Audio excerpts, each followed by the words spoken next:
Halo para sobat di mana saja Anda berada.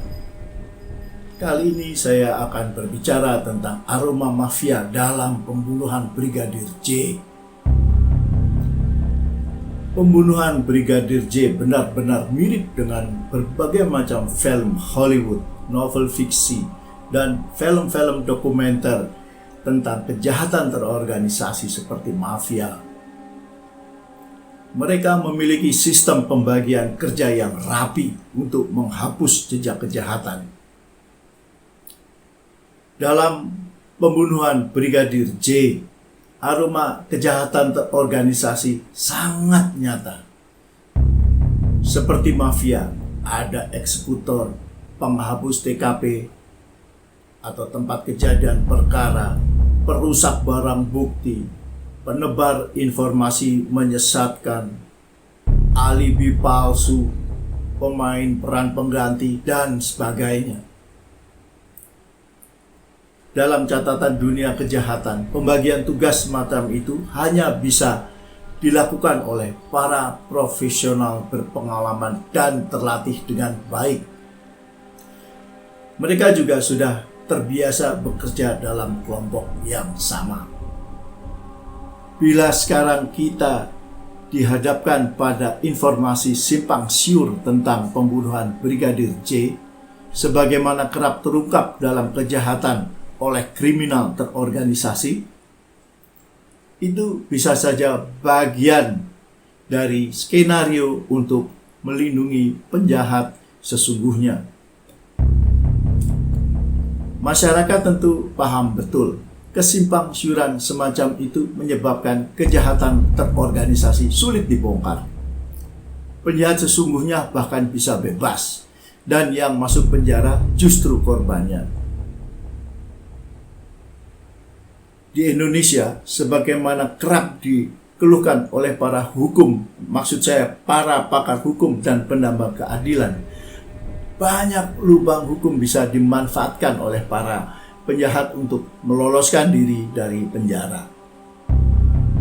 Dalam hal ini, hubungan dengan aparat penegak hukum dan penguasa politik tak bisa diabaikan.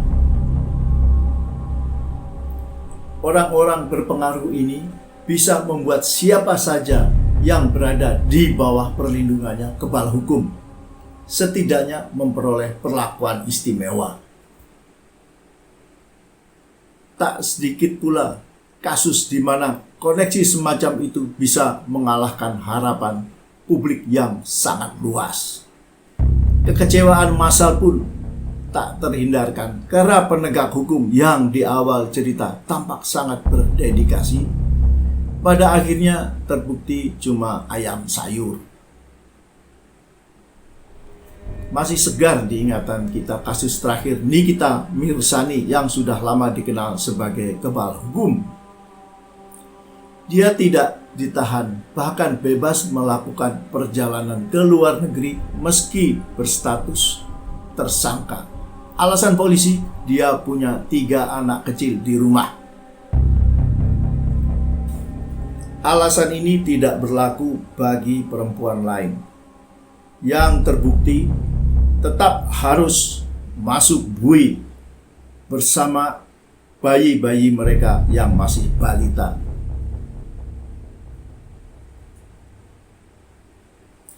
Perlakuan istimewa juga dinikmati oleh Jaksa Pinangki Sirna Malasari yang terbukti menerima suap, melakukan tindak pidana pencucian uang, dan melakukan permufakatan jahat dalam perkara pengurusan fatwa bebas untuk koruptor besar bernama Joko Chandra.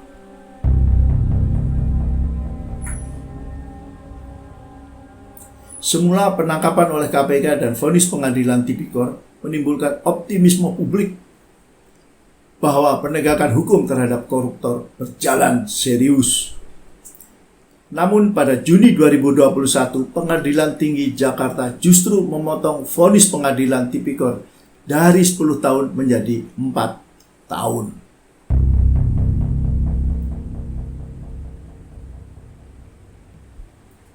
Anda tentu juga masih ingat